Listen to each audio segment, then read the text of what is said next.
दोस्तों हर बार की तरह इस हफ्ते के लिए भी सोनी सब और सोनी एंटरटेनमेंट टेलीविजन के सभी शोज की main offline TRP list out हो चुकी है और आज की वीडियो में हम लोग इसी बारे में बात करने वाले हैं कि इस हफ्ते के लिए सब टीवी और सेट इंडिया के सभी शोज की टीआरपी में क्या फर्क देखने को मिला है।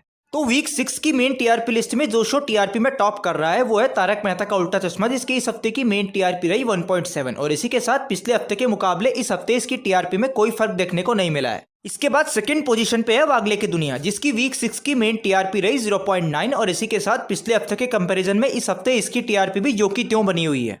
इसके बाद आता है पुष्पा इम्पॉसिबल, इसकी इस हफ्ते की मेन टीआरपी रही 0.9 और इसी के साथ पिछले हफ्ते के मुकाबले इसकी टीआरपी में 0.1 पॉइंट्स का इंक्रीज देखने को मिला है। और अब इसके बाद इस लिस्ट में अगला शो आता है तेनालीरामा सीजन 2, जिसकी इस हफ्ते यानी वीक 6 की मेन टीआरपी रही 0.8। इस शो की टीआरपी पिछले कई हफ्तों से लगातार 0.7 पे रुकी हुई थी, जो कि फाइनली इस हफ्ते जाके 0.8 पे पहुंच पाई है। हालांकि इस हफ्ते इस शो की टीआरपी कुछ इंक्रीज जरूर हुई है, लेकिन फैंस के लिए अभी तक रिलैक्स होने का मौका नहीं आया है, क्योंकि ये शो जब शुरू हुआ था तो शुरुआत में इसकी टीआरपी 1.3 पे ओपन हुई थी और अगले 1 या 2 हफ्तों में ही इसकी टीआरपी अचानक गिर के 0.7 पे पहुंच गई। और अगर एक कंपैरिजन किया जाए तो शुरुआत में जिस स्पीड से शो की टीआरपी गिरी थी उसके मुकाबले में शो की टीआरपी में कोई खास इंक्रीज देखने को नहीं मिल रहा है। इसके बाद सब टीवी की टीआरपी लिस्ट में आखिरी शो आता है श्रीमद् रामायण, जिसकी इस हफ्ते की मेन टीआरपी रही 0.7। हालांकि इस शो की टीआरपी से अभी कोई खास फर्क नहीं पड़ रहा है, क्योंकि ये शो ऑलरेडी अपने क्लाइमैक्स पे पहुंच चुका है और बहुत ही जल्द ये शो ऑफ एयर जाने वाला है। अब सब टीवी की टीआरपी लिस्ट के बाद हमारी लिस्ट में अगला शो आता है सीआईडी सीजन 2, जिसकी इस हफ्ते यानी वीक 6 की मेन टीआरपी रही 0.7 और इसी के साथ पिछले हफ्ते के मुकाबले इसकी टीआरपी भी वैसी की वैसी ही बनी हुई है।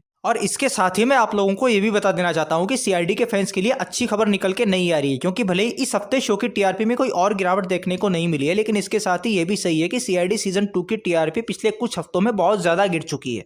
और अगर शो की टीआरपी में इसी तरह से लगातार डाउनफॉल देखने को मिलता रहा तो इस बात के पूरे चांसेस है कि हो सकता है कि बहुत ही जल्द आप लोगों को सीआईडी सीजन 2 के ऑफ एयर जाने की न्यूज भी सुनने को मिल जाए। और अब इस हफ्ते की मेन टीआरपी लिस्ट में आखिरी शो आता है कौन बनेगा करोड़पति यानी केबीसी सीजन 16। तो इस हफ्ते के लिए केबीसी सीजन 16 की मेन टीआरपी रही 0.6 और इसी के साथ पिछले हफ्ते के मुकाबले इसकी टीआरपी में कोई फर्क देखने को नहीं मिल रहा है। तो ये थी सोनी सब और सेट इंडिया के सभी शोज की इस हफ्ते की मेन टीआरपी लिस्ट। आज की वीडियो में बस इतना ही। आप लोगों से रिक्वेस्ट है कि अगर आप लोगों को इस वीडियो में थोड़ा भी इंटरेस्ट है तो लाइक बटन को हिट किए बिना मत जाइए। आप लोगों के एक लाइक से मुझे बहुत ज्यादा मोटिवेशन मिलती है। और साथ ही आप लोग मुझे कमेंट्स में ये भी जरूर बता सकते हैं कि फिलहाल इन दोनों चैनल्स पे आप लोगों के फेवरेट शोज कौन से हैं जिन्हें आप लोग ज्यादा से ज्यादा वक्त के लिए टीवी पे देखना चाहेंगे। अभी के लिए इतना ही। जल्दी मिलते हैं एक और नई और इंटरेस्टिंग अपडेट के साथ। तब तक के लिए बाय बाय, टेक केयर।